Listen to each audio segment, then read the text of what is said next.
like yesterday afternoon, we will have a final talk by a person who has worked very closely with Ira. Nausicaa Pouscoulous completed her PhD under the supervision of Ira along with Dan Sperber at the CNRS Lyon in 2006. And in fact, if my sources are right, she was Ira's first PhD student.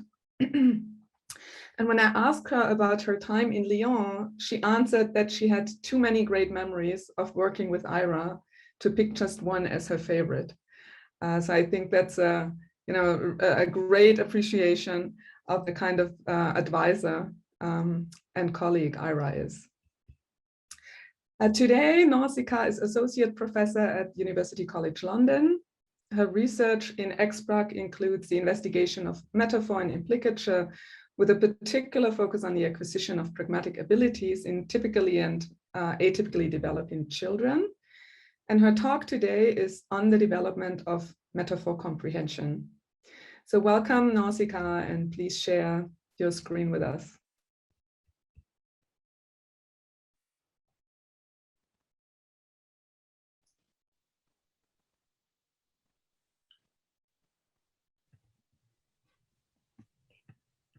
Okay. Oh, good. Okay.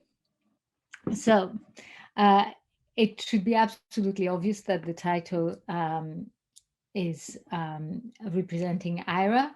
It's been 20 years, and of course he's getting younger and wiser.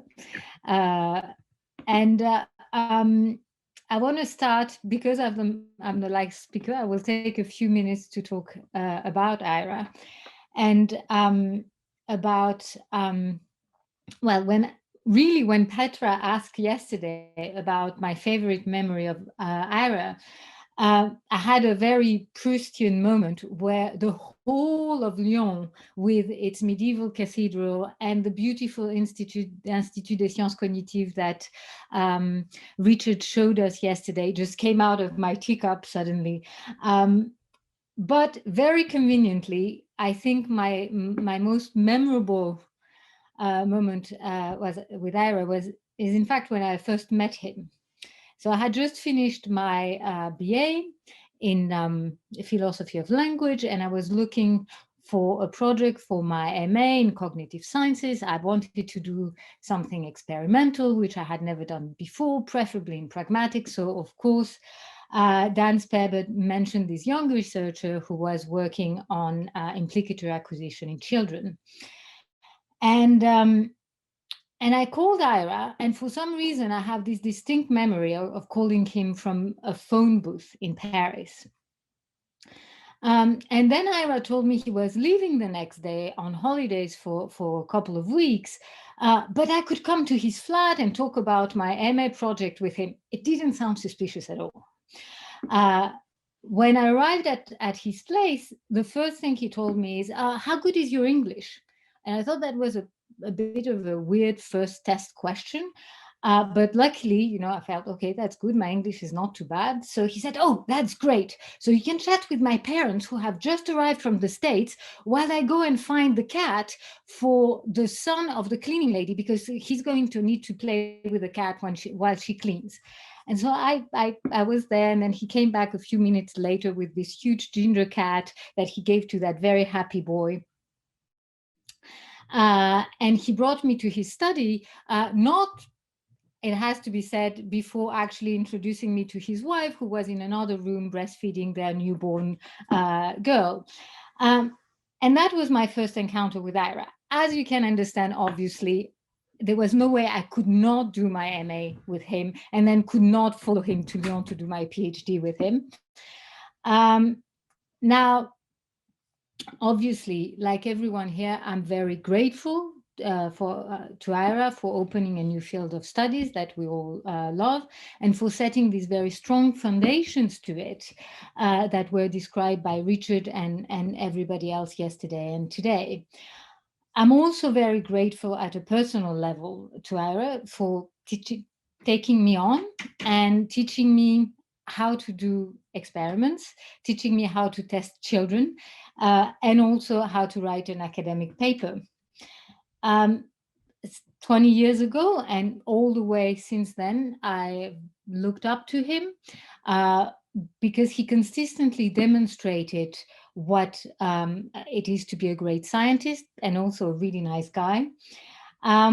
As Richard and Walter mentioned yesterday, he systematically prefers to transform scientific disagreement into collaborations, but also he has this impressive open-mindedness when it comes to data, to experimental methods, to theory, and he combines this in a very nice way with an unwavering ethical compass. And one thing I like particularly, and that maybe hasn't been mentioned so far, is that this open-mindedness extends to, without any reservation, to younger researchers. So over 20 years, I've seen him show respect and even admiration to the PhD and postdocs he's worked with, and systematically treat them as equals. So that's something that was quite always striking for me. Now, time has changed since I met Ira. There's not so many functional phone booths in Paris anymore, but Ira, I think, would still be as welcoming to anyone who wants to do experimental pragmatics with all the cats, the kids, the cleaning lady, everything included.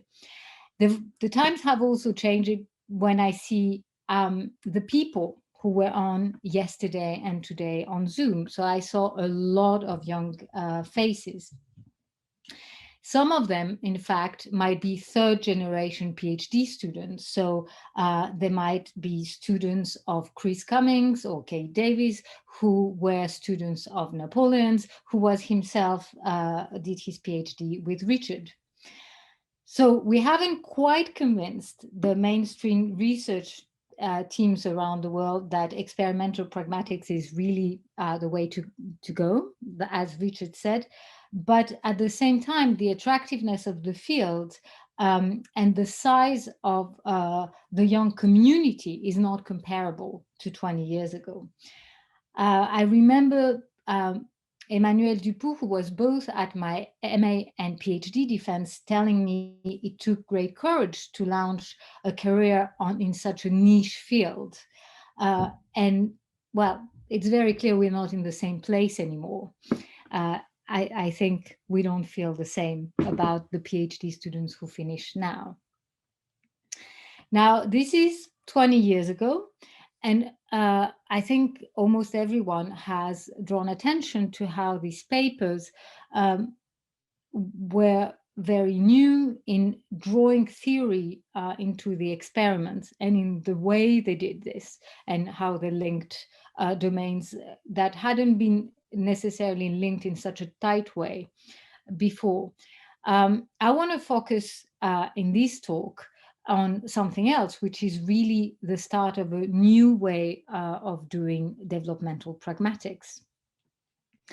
And in these past years, so pretty much the past same 20 years, several labs have shown that children display extremely early pragmatic abilities, and these are crucial to the way they learn how to speak. So these are people like Yves Clark, Greaux Tomasello, and I think we've heard yesterday a bit about implicatures as well. There's a few pragmatic inferences, in particular scalar implicatures, and a bit presupposition, where it has also been shown that children understand them relatively early. I mean, there's a lot of debate, but still. Yet early studies on metaphor suggest that children understand them fairly late. And in fact, if we look at Ira's 2001 paper on metaphor, it was on children who were older, so 8 to 12. So what am I going to talk about now? So I'm done with the 20 years, and I'll talk a bit about whether metaphor really comes late. I'm going to try to convince you that we're going younger and younger in a way. I would like to mention some of the benefits, and the core really of what I want to say is about the factors at play in metaphor development. And I'll finish by saying something about cost. So, is metaphor really coming late? Well, I mean, by now you've understood that I'm going to say no. And I think a lot of the early findings on metaphor coming much later, potentially into adolescence, in fact, for full understanding, were mainly due to experimental factors, not only, but they played a huge role. Things like presenting metaphors without or with little context, that of course plays a huge role for adults as well. The limited world knowledge of the children, it's very important for a metaphor to understand both, to have a knowledge both of the topic and the vehicle. The importance of the metalinguistic tasks and the constraints they might put for children. The understanding, this is something Louis touched on yesterday when he talked about scalar inferences and their development, but also the type of metaphor that are used, the mixing of idioms, conventional metaphors with novel metaphors. All of these phenomena are extremely interesting to study, but maybe not mixed with one another. And once we take some of these factors into account and how they might actually hide how well children might be doing, it seems that even preschooler understand novel metaphors depending on the task. So the first study I'll show is just an old study where we were trying to see whether young children could understand novel metaphors. And that study was made with 3-year-olds, young 3-year-olds, and we just asked them to hand over 1 or 2 objects. It was a reference assignment task with these little, for instance, in this item, 2 little cushions that the children could play with. And then we asked them, give me the car with the backpack. So what was interesting here was first the age of the kids, who were very young, the fact that we had an act-out task rather than anything metalinguistic, the use of novel metaphors that were linguistically and conceptually age-appropriate, and then we had a naming and pointing vocabulary task where we tested for the children's understanding of the literal meaning of the words, the concepts we use. So both of the metaphorical expression and what the literal equivalent would have been. So the children there chose the correct object above chance. They were significantly different from a control group where it was just a preference task. And the control group was at chance, as we would have expected. So we took this to mean that in a behavioral choice task, 3-year-olds are able to understand novel metaphors. Now, one thing that's interesting here in my bid to convince you that children can do that very early is that this was really the youngest we could go. So the 3 to, so there were 3-0 to 3-4 years old, and below this, we just couldn't get enough children to have the knowledge of the literal meaning of the words we were using to actually participate in the experiment.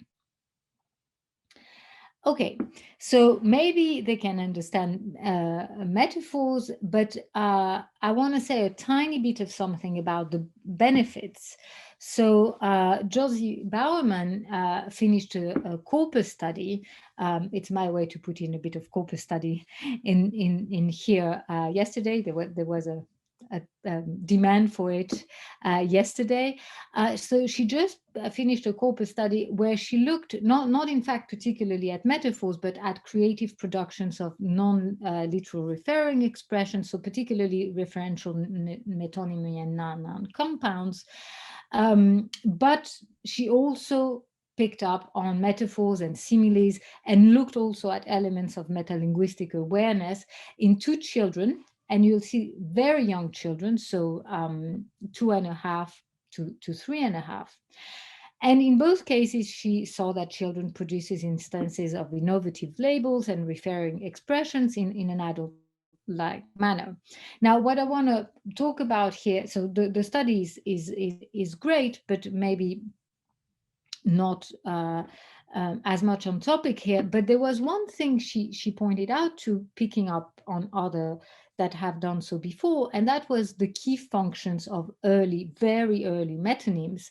And the idea here was that they might compensate for vocabulary gaps, so children might use to fill vocabulary gaps when they want to refer to something, and also that they might use them to minimize production effort. And I think that those might actually also be benefits that early metaphor might have for children, in addition to the benefits metaphor might have, for everyone, which has to do with additional inferences you can draw or you can expect your audience to draw. Okay, now let's go to the factors that influence metaphor development. So here is, I think, part of what you need to understand metaphors, and now take it from a child's perspective. So what do they need to understand metaphors? Well, first of all, they need to understand the literal meaning. So we need general language abilities, vocabulary and grammar. They need to take into account the context. They need the world knowledge, as I mentioned before, both about the topic and the vehicle. And then we get to the core of the issue. The children need to derive the pragmatic inference. To do so, they need to identify the relevant metaphorical features in a context, at the same time as ignoring the literal meaning, which probably requires inhibitory control.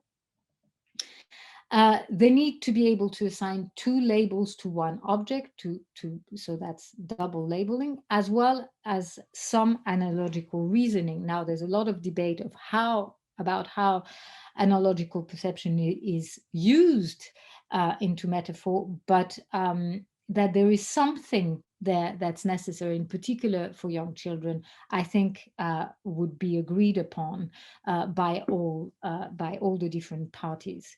And then the children also need sufficient processing resources to compute the task, whatever the task might be. Now, in addition to this, we have some methodological factors to take into account. I mentioned the mixing of idioms, conventional and novel metaphors, as well as the difficulties that might be brought by the metalinguistic task.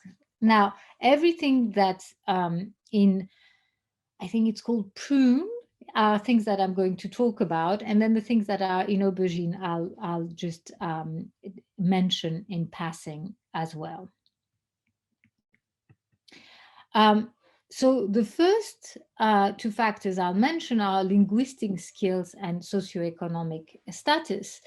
Now, these, in a sense, are two obvious contenders for things that would influence early metaphor comprehension.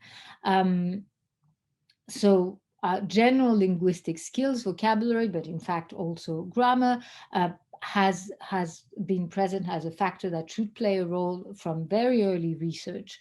It's also a factor that has been found more and more to play a crucial role when we look at metaphor understanding in atypically developing children. It seems more and more that we are going towards a consensus where this is probably the driving factor of for children on the autism spectrum, for instance, difficulty in metaphor understanding, more so than issues with theory of mind. And there's also some evidence that links pragmatic abilities in children with linguistic abilities in general. There is no evidence, though, no particular evidence for metaphor.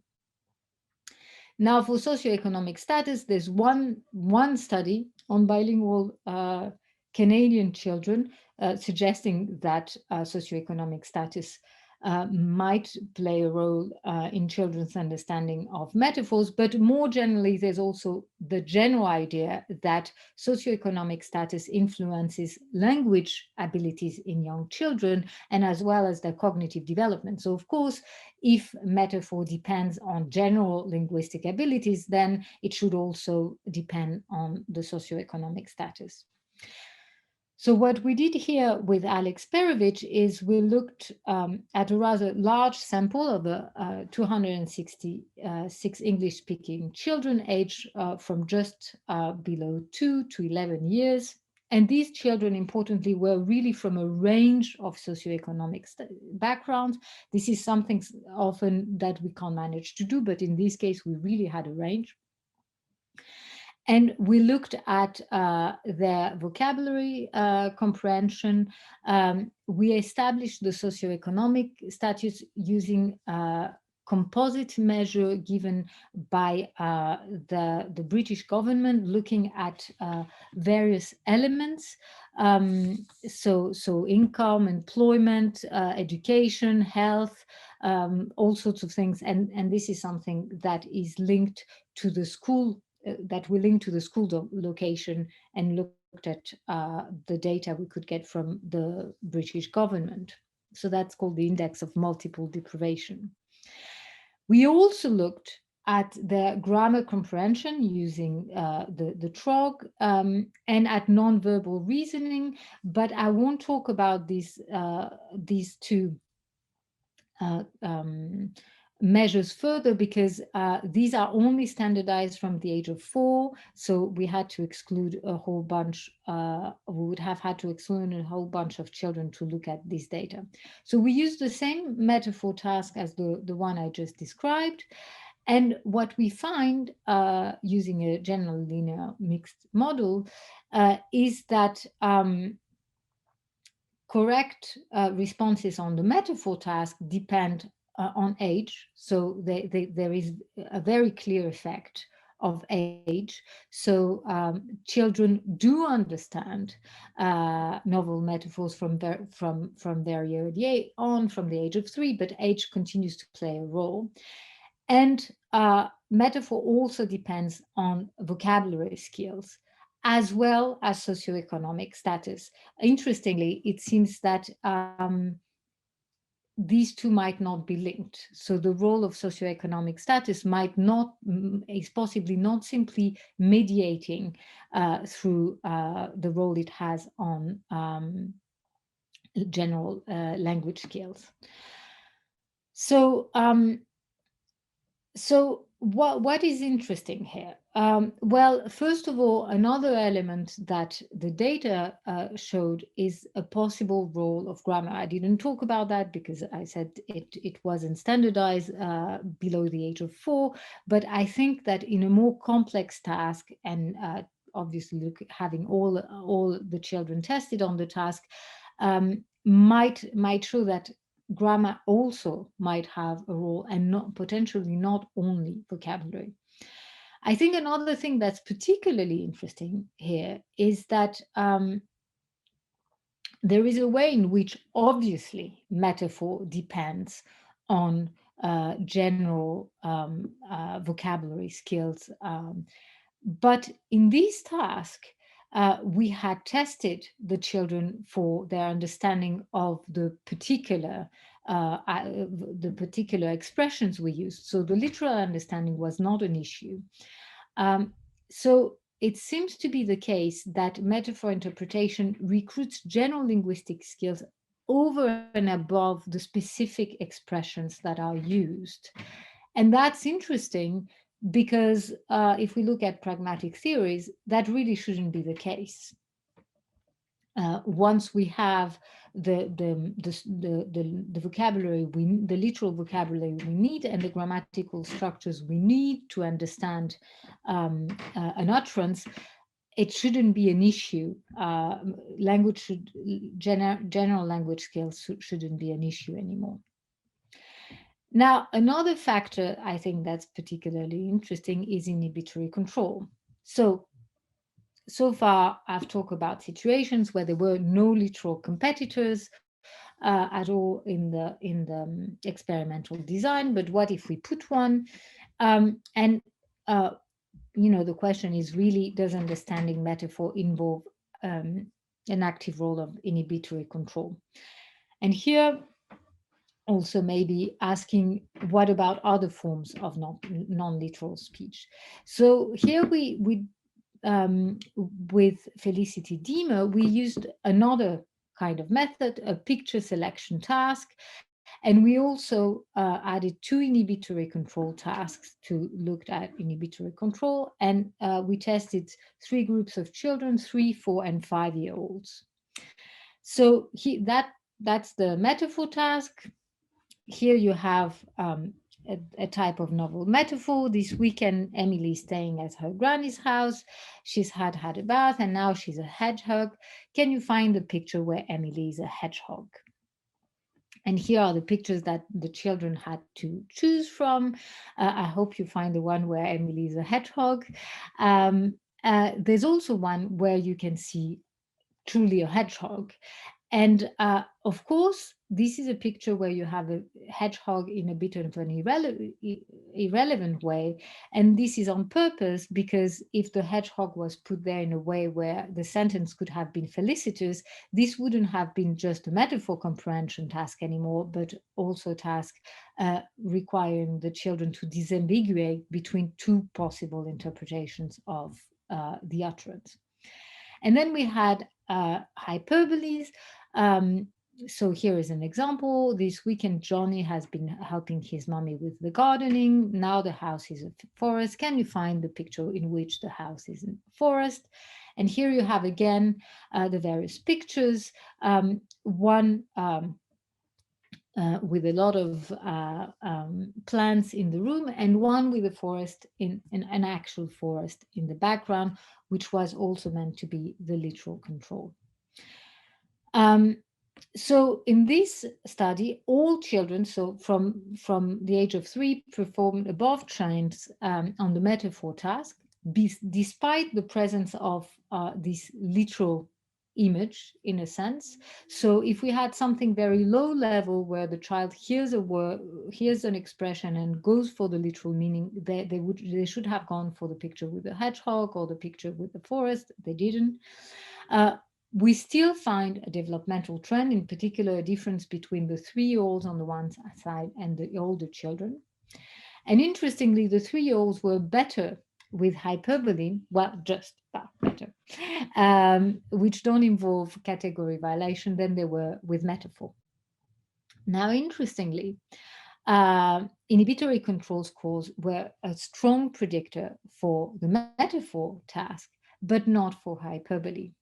So it might very well be the case that we need inhibitory control in a much in a pretty strong way when understanding metaphor, and that might play a very important role for children and for the development of metaphor, but not so in other lexical pragmatic phenomena such as hyperbole, possibly also metonymy. And these findings really match with the findings of Falcom and colleagues, for instance, on 3-year-olds' understanding of metonymy on picture selection task as well. Now, I want to go to a bit of a more experimental factor, which is the types of metaphors. This is something I mentioned earlier. And for that, let's go back to what are the types of metaphor. At the very top of the slide, you have John was a Dalmatian, which is a metaphor which was used by Paola Rubio Fernandez in one of her studies, where John is making a milkshake, and the top of the mixer comes off, and then John is a Dalmatian. This is a completely novel metaphor that is inferred online based on the literal meaning and contextual elements. And as we go down, the metaphors become more and more conventional. The heart of the problem, the backbone of the company. They might also be cultural. So something like he's a fox versus she's a fox. So someone being a fox works pretty well in various cultures as being cunning and etc. She's a fox really works in English as being sexy. And then at the very bottom, there's even basically an expression that where you don't, for most English speakers, you don't even have access anymore to the literal meaning. So a lot of native English speakers don't know what a squib is, but they will fully understand the expression, the lounge party was something of a damn squib. So there, as we go further down, we probably have another process kicking in where you understand the conventional metaphor or the idiom as a set expression that might have been acquired in a very different way than a novel metaphor where, well, in fact, these conventional metaphors or idioms require learning and novel metaphors probably don't. So I want to talk about this difference between novel and conventional metaphor. And to do so, I'll mention this study where Mélanie Greaux, Lydia Burchett, and Alex Perovic and I wanted to look at metaphor in bilingual children. So young monolingual children have a stronger vocabulary than bilingual children at the same age. So the bilingual children tend to have a slight delay in their vocabulary. And on the other hand, bilingual children have been argued to have strongest conversational skills, pragmatic and inhibitory control skills, the so-called and very debated bilingual advantage. And now, at the same time, novel and conventional metaphors have different interpretative processes if we take into account what I just said. So in a sense, monolinguals should be better with conventional metaphors if these require learning and correlate, for instance, with their vocabulary, whereas bilinguals should be better with novel metaphors if these draw more on online pragmatic inferences. So this is what we wanted to look at, and we tested English monolingual children and French English bilingual children who were 3 to 5 year olds. So we tested them on a metaphor picture selection task, very much like the one I just showed you, with stories ending with there were 6 novel metaphors and 6 conventional metaphors, same type of design with metaphorical, literal, and irrelevant pictures. There were 2 inhibitory control tasks. So, and this time, because we were looking at bilinguals and monolinguals, we also had vocabulary standardized task, and again this picture naming book looking at the understanding of the children of the literal meaning of the material we used in the metaphor task. At the same time, we had a language background questionnaire to see, to assess the level of bilingualism of the children.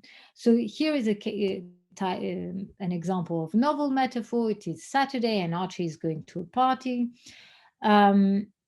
Archie is ready to leave for the party and he has a bush on his head. Can you find the the picture in which Archie has a bush on his head? And then again, you have the correct metaphorical story and the incorrect literal or irrelevant pictures. And here is a type of conventional metaphor. Billy and his 2 friends are walking to school. This morning, Billy is a snail. Can you find the picture in which Billy is a snail? And again, you have the metaphorical case where Billy is a snail and another literal, in a sense, picture where you have a snail on the picture. And here are the findings. And for those of you who read graphs very fast, you can see that, well, the monolingual and bilingual children could not be more similar than what we found. There was absolutely no difference. So that was not exactly the greatest success for a study on bilingualism. But interestingly, there was a huge difference in how these children, 3 to 5 year old children, understood novel metaphors and conventional metaphors. So they picked up the metaphorical picture for the novel metaphors, but massively picked up the literal picture for the conventional metaphors. And of course, we had checked with parents before for the conventional metaphors, checked our conventional metaphors, used things like being a dragon or things like that, that we expected would speak to children. We actually spent quite a lot of time on this, and yet there was this huge difference. Now, what can we say? Well, both monolingual and bilingual preschoolers understand novel metaphors. I hope by now you're starting to be convinced.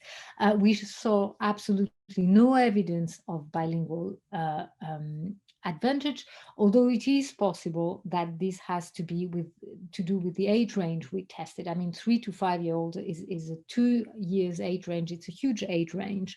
And it might very well be the case that had we tested only the younger children, we would have seen something quite interesting. At the same time, these findings are in line with the findings of Kyriakos Antonio and Napoleon with older children, where again, they found no difference between bilingual and monolingual children in their understanding of metaphor.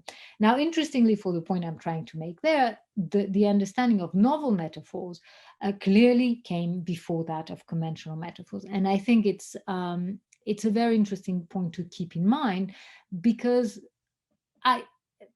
it's never stated very clearly, but very often in between the lines, it's very clear that the expectation is that it would be the reverse, that conventional metaphors would be easier for children than novel metaphors.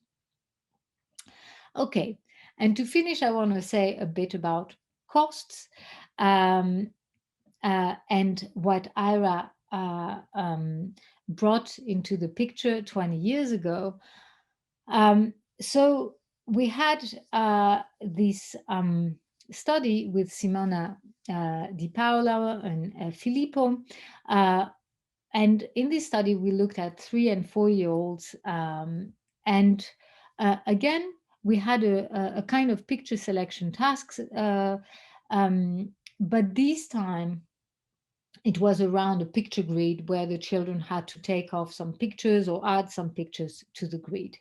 And in this task, what we were looking at was the main focus of the study was to look at novel metaphor comprehension and how it might be linked to the ability of the children to give 2 names to the same object. So we had an alternative naming task, as well as their ability, their analogical skills. So we had an analogy perception task.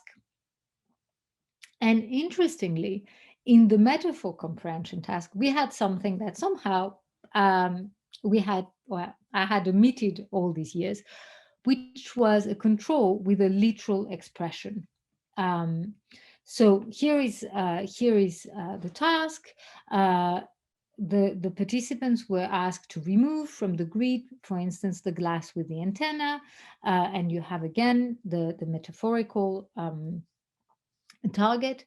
But in another condition, the participants were asked to take the glass with the straws, so just the literal equivalent. And this is something that should have been in the very first study I mentioned, the one with the car and the backpack. But in the end, at the very last minute, we took it out and we didn't have this control. And then it turns out that when we have this control, we find some interesting things. So again, the 3 and 4 year olds understand the metaphors above chance, and we found some interesting effects with the alternative naming. All the children were very good; they were above chance. They were all below chance for the analogy task, which seemed to have had some issues. And interestingly, for both of these tasks, there were differences between the 3 and the 4 year olds. interestingly as well, what we were trying to look at, which was the performance on alternative naming and analogy perception, both of those correlated with metaphor comprehension in children. And now to the point I was trying to make about cost, in our control, both groups significantly picked the picture less accurately when it was referring to metaphorically than literally. So although they were very good with metaphors, they were still better with literal meaning. And we tried to make this as simple as we could, but still it seems that understanding the metaphorical meaning did come at a price. Okay, to conclude, so okay, by now I really hope that I've convinced you that novel metaphors are understood and produced pretty early by children from the age of 3 probably, and that also probably holds for other lexical pragmatic phenomena. I think we have to look at some factors which play a huge part in the development of metaphor understanding. So general linguistic skills, which might often be forgotten, but might actually turn out to be more interesting than we think. Inhibitory control plays a role, possibly for metaphor and not for other pragmatic lexical phenomena, this ability for second labeling and as well as analogical perception. And interestingly, something that has changed over the past 20 years is that the focus was a lot on theory of mind and its importance for the comprehension of a lot of pragmatic phenomena. And it is possible that theory of mind might be less important than what we thought. Not obviously that it doesn't play a part, but it might not be where we want to focus mostly. Now, there are obviously benefits, as Ira pointed out, to using these pragmatic lexical phenomena, and some of these benefits might be particularly apply particularly to child language and metaphor, and potentially other phenomena as well remain costly. Now, what will we do looking at the next 20 years? I think looking in depth at the various factors I mentioned might be a great way to start, but also at working memory that Walter mentioned several times yesterday. And it's obviously something that might play a role in other pragmatic phenomena, that's scalar implicature and metaphor in particular. I think for children, it would be very interesting to focus more on metalinguistic skills and how early they appear and what they are. Something that it's everywhere, but it's not precisely worked on. Another aspect I think we could launch ourselves in is, of course, differentiate the kind of lexical pragmatics phenomena we look at, and more generally, looking at more pragmatic phenomena. And interestingly, they're focusing maybe on the fact that each pragmatic phenomenon might require slightly different cognitive and linguistic toolkit in development. So there are things that might be common. I suspect working memory might play a role for all phenomena, and some other things might not be the same. So inhibitory control might play a role for some phenomena, not for others, or other elements. I haven't talked at all about irony, but irony probably is again requires different cognitive abilities. And of course, another thing that's interesting and that has been done more and more, thanks in particular to Valentina and her group, is looking at atypically developing children and how they understand different pragmatic phenomena. Now, I'd like to thank of course, everybody who contributed to what I showed today. I would like to thank you. But most of all, I'd like to thank Ira.